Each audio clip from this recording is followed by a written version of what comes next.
Bom dia, irmãos. Graça e paz do nosso Senhor e Salvador Jesus Cristo. Amém? Que Deus abençoe você, que Deus abençoe sua família. Irmãos, estamos aqui mais uma vez reunidos para a nossa Escola Bíblica Dominical, nossa EBD Online, com o tema de hoje, o governo e os oficiais da igreja, do nosso estudo de número 37 da nossa lição de Escola Bíblica Dominical. Baseado no texto de 1 Timóteo capítulo 3, versos de 1 a 13, 1 Timóteo capítulo 5, 17 e Tito capítulo 1, verso 7. E eu gostaria de compartilhar com os irmãos o texto de 1 Timóteo capítulo 5, versículo 17, quando diz o seguinte: os presbíteros que governam bem sejam estimados por dignos de duplicada honra, principalmente os que trabalham na palavra e no ensino. E Tito, capítulo 1, verso 7, diz o seguinte: é necessário que o bispo seja irrepreensível como despenseiro de Deus, não soberbo, nem irascível, nem dado ao vinho, nem espancador, nem cobiçoso e torpe de ganância. Irmãos, quando que surgiu esse negócio de governo de igreja e oficiais de igreja? Quando que começou a surgir oficiais que representassem, que fossem diante de Deus, que fosse, vamos dizer, vamos chamar assim, um elo entre o povo e Deus? Isso a gente pode dizer que começou oficialmente lá no Antigo Testamento com Abraão. Abraão, ele foi chamado por Deus quando ele estava lá em Harã. Ele, junto com seu pai Terá, ele saiu de Ur dos Caldeus, estava indo para Canaã. E lá em Harã, Deus falou com ele quando ele subiu no monte. A partir daquele momento, Abraão passou a ser um instrumento de Deus. E ali Deus falou com ele diversas vezes. Deus falou com Abraão em vários momentos, e ele sempre levava a palavra para o povo e orientava o povo. A partir daí, Moisés, Josué, Juízes, os reis de Israel, Davi, Salomão, Saul e todos os outros reis que passaram, todos eles foram meras consequências da palavra de Deus, consequência que eu digo no sentido de que a palavra de Deus foi sendo usada através da vida deles. E a partir desse momento foi quando a gente pode dizer que realmente surgiu ali um guia, um povo para direcionar, uma pessoa para direcionar o povo naquilo que Deus estabelecia. Esse foi a gente pode dizer que surgiu assim os oficiais da igreja. E quando que surgiu o governo de igreja, né? Quando que surgiu o governo? A gente pode dizer que o governo surgiu mais ou menos ali com Moisés, quando Moisés ele tira o povo do Egito, está lá no deserto, e aí Moisés separa várias pessoas para estar cuidando dos clãs, cuidando das pessoas, quando ele divide as suas funções. Ali você vê Moisés sendo um líder do povo e governando aquele povo ali de uma maneira como se fosse um líder espiritual deles. E isso a gente passa a ver melhor depois quando surge a figura do sacerdote, do sumo sacerdote. Vem depois do cativeiro babilônico e a destruição do templo, surge as sinagogas. Então a gente vê muito isso no Antigo Testamento, né? Então o Novo Testamento ele é nada mais do que uma consequência de tudo que foi acontecendo no Antigo, e a gente vê isso claramente quando Jesus vem e apresenta o Evangelho.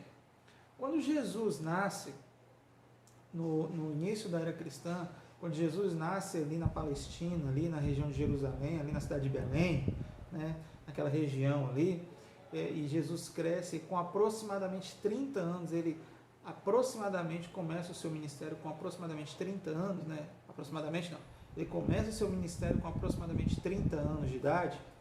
Então ali Jesus ele já começa a incutir na cabeça das pessoas uma ideia de igreja, ele já começa a incutir na cabeça das pessoas uma ideia de reunir para adorar a Deus. Ele começa a incutir na mente do povo antigo a ideia de que a igreja seria liderada por outra pessoa que não seria ele.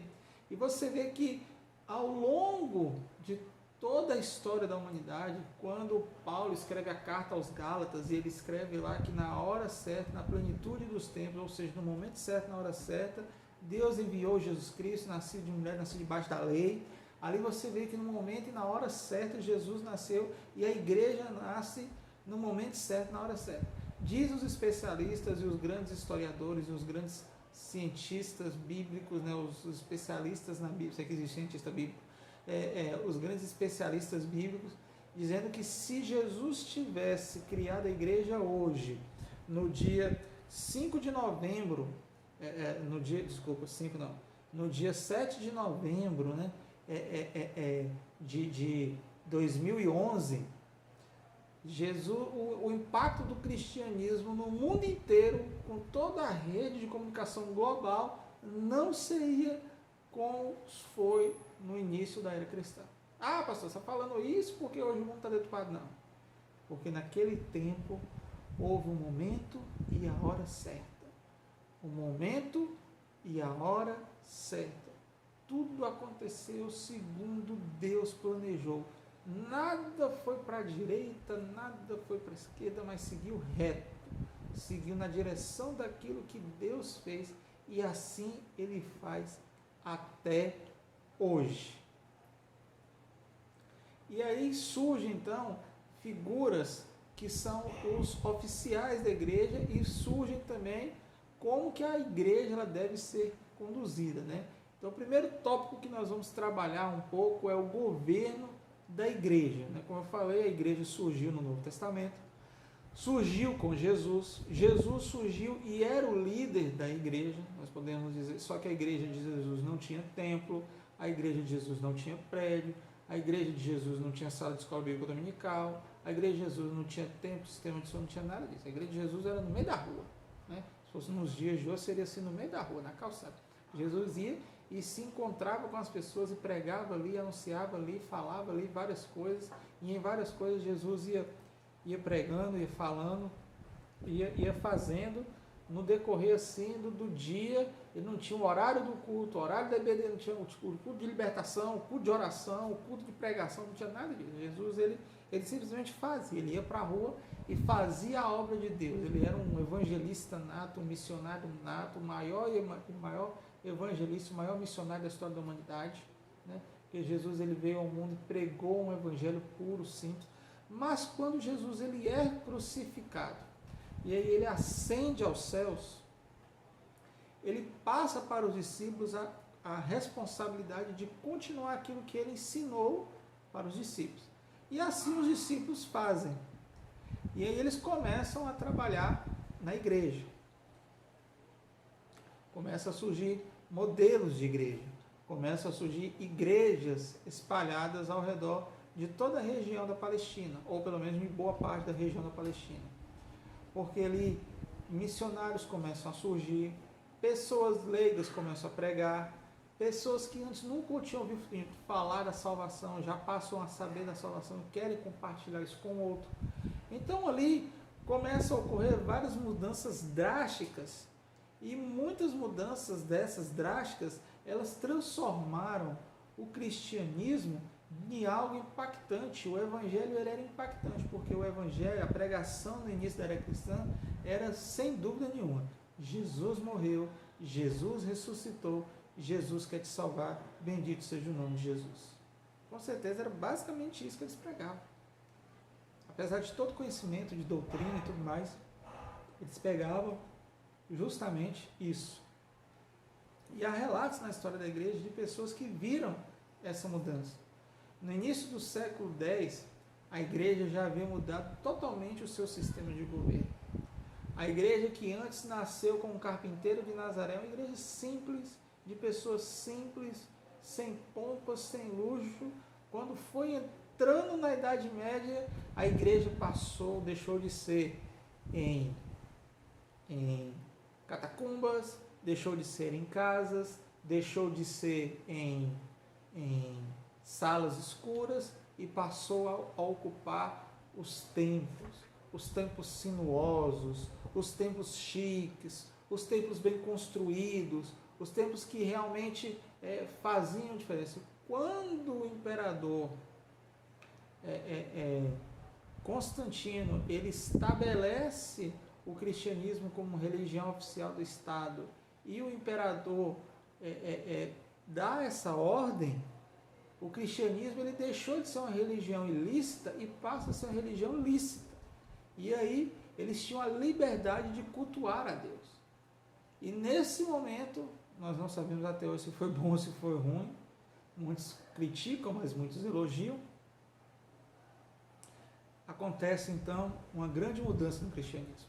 O cristianismo ele deixa de ser uma religião que sofre perseguição e passa a perseguir outras religiões pagãs. Por quê? Porque é diferente dele. E o Estado começa a perseguir outras religiões que é diferente do cristianismo.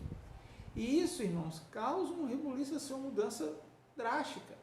Mas com o início do século X, o líder da igreja já não é mais o pastor, o líder da igreja não é o bispo, o líder da igreja agora é o Papa. O Papa, ele é o detentor do conhecimento. As pessoas não tinham acesso para a informação no culto, acesso ao conhecimento da palavra de Deus, como nós temos hoje. Muitos passaram a assistir a missa, né, que antes era missa, depois passou a ser culto, em latim. Missa em latim. E talvez alguns aí, quando era garoto, vai lembrar da missa em latim lá na igreja católica. Porque era a cultura deles. Porque quanto menos informações eles passassem para as pessoas, mais era fácil de controlar. Mais era possível de controlar. E isso incomodava o povo. Isso incomodava a cúpula da igreja. Por isso que a igreja não tinha interesse de ensinar. Mas veio a reforma protestante e houve uma mudança, uma quebra de paradigma nisso aí. Porque com a reforma, quer dizer, após a reforma, a gente pode dizer que o protestantismo ele nasceu de forma separada, se é que pode-se dizer essa expressão, de forma separada, porque quando Martinho Lutero se encontrou com Ulrich Zwingli naquele sínodo, se eu não me engano, acho que é o sínodo de Dort, se eu não me engano, quando ele teve um encontro com Zwingli, Lutero ele não aceitava que o vinho era somente um suco e que o pão era somente pão. Ele acreditava que aquilo dali realmente virava, se transformava no corpo de Cristo e no sangue de Cristo. E Zwingli não. Zwingli não acreditava nisso. Então, naquele momento ali a gente pode dizer que surgiu então a primeira ramificação, né? Vamos dizer assim, da igreja. E a igreja ela segue por duas direções diferentes. Atualmente, né, os modelos de governo de igreja mais comuns que existem é o governo episcopal, é o governo congregacional e é o governo sistema de presbitério, né? E nós vamos falar um pouquinho de cada um deles, né? O que é um governo congregacional? O que é um governo episcopal? O que significa isso? O que é episcopal? Episcopal vem da palavra episcopo, que é um líder, é uma pessoa. Existem igrejas evangélicas, protestantes, que elas têm um sistema diferente. E esse sistema episcopal ele é o seguinte: a igreja local ela tem um pastor. Você tem, às vezes, na cidade, 10, 15 igrejas. Cada igreja local tem o seu pastor. Pastor próprio daquela igreja. De tempos em tempos, ou de acordo com a necessidade, os líderes, eles são deslocados. Eles saem de um local e vão para outro local. Ou às vezes ficam, né? Depende muito. Mas de acordo com a orientação do bispo. Você tem pastores e você tem um bispo que é o pastor dos pastores.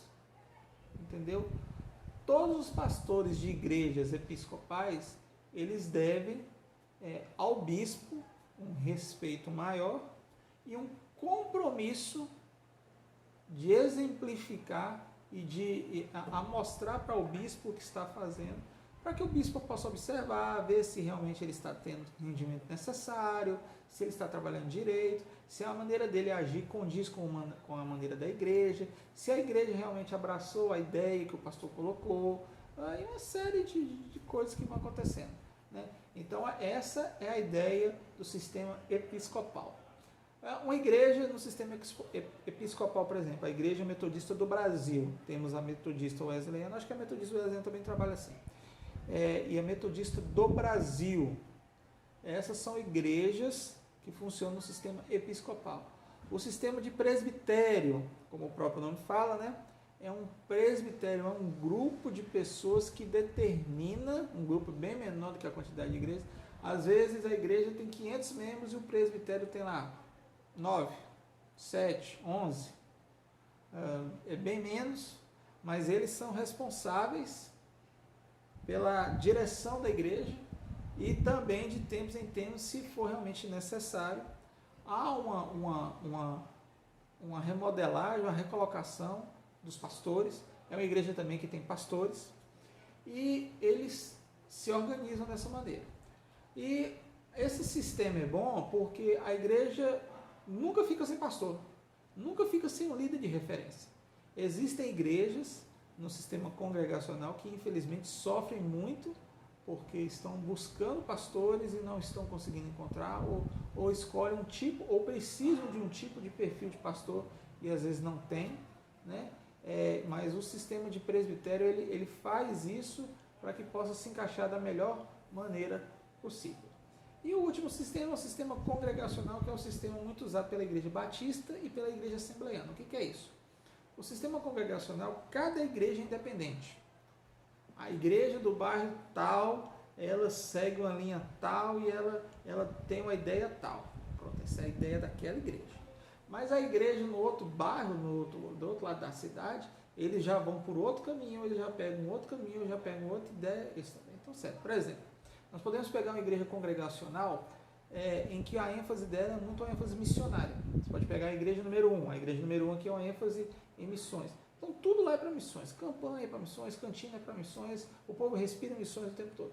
Aí você pega uma igreja congregacional e coloca num outro bairro completamente diferente. Às vezes a ênfase desse bairro aí é que seja uma igreja musical, uma igreja onde eles vão aprender muitas coisas, eles vão ensinar a questão de a musicalidade, eles vão incentivar a musicalidade, eles vão investir na musicalidade, porque eles enxergam que através da música o reino de Deus será proclamado. Então, qual que é certo, qual que é errado? Irmãos, é aquilo que Deus colocar no seu coração de você se sentir melhor. Nós batistas usamos o sistema congregacional. Esse é o sistema que nós podemos dizer assim, ele é mais, ele engloba mais pessoas, né? Vamos dizer assim, aparentemente, visualmente, ele pode ser mais justo, mas também em contrapartida ele traz muitas desvantagens, porque às vezes para resolver um assunto, aí um conversa, outro conversa, outro conversa, outro conversa e não chega no consenso. Então, às vezes, não dá em nada e tem que encerrar assim, a assembleia ou a reunião, que seja lá o que está acontecendo. Então, esses são os 3 modelos que estão no sistema de igreja hoje, protestante, no Brasil. E os oficiais da igreja? Quem são os oficiais da igreja? Irmão, oficial de igreja é o que não falta. Tá? Oficial de igreja tem, como diz lá na Bahia, tem aos quilos. Você tem pastor, presbítero, apóstolo, diácono, evangelista, missionário, professor de escola bíblica, você tem seminarista, você tem apóstolo, você tem uma porretada de coisa que você pode olhar. Mas nós, Igreja Batista Brasileira, que cremos na orientação do Espírito Santo e acreditamos que Deus realmente faz diferença em nossas vidas, nós colocamos que a Igreja Batista, ela reconhece somente o pastor e o diácono, sendo o pastor o único representante que ele recebe salário, dinheiro, né? Ele recebe salário por trabalhar e por estar na igreja. Os outros oficiais, como o diácono, normalmente não recebem, né? Eles trabalham voluntariamente, mas mesmo assim a obra de Deus continua sendo feita. Então, o oficial da igreja ele tem essa funcionalidade de orientar, de buscar, de ser o instrumento de Deus para a vida das outras pessoas. Bom, A palavra pastor, ela é derivada da palavra poimen, que é do grego poimen. É hoje o oficial mais comum nas igrejas evangélicas. Irmãos, realmente é algo comum de você ver na igreja evangélica, você vê um pastor. Tem inúmeros pastores aqui na cidade que eu moro, dezenas de pastores. Tem igrejas que estão aí com 3, 4 pastores. E tem muito pastor, muito pastor mesmo. E cada dia mais estão precisando de pastores, porque muitos estão deixando o ministério em busca de uma condição melhor de vida e têm abandonado o chamado de Deus. Mas nós temos que orar por essas vidas, porque tem grandes coisas para fazer por nós. O segundo oficial, ele é o diácono. O diácono, ele tem não somente a função de servir a mesa no dia do batismo, no dia da ceia, mas também ser o braço direito do pastor. Como assim, pastor? Simples. Se o pastor da igreja determina que o corpo diaconal vai ficar responsável por tal área, ele quer ver essa área funcionando. Sabe-se lá Deus o que o corpo diaconal terá que fazer, mas terá que fazer.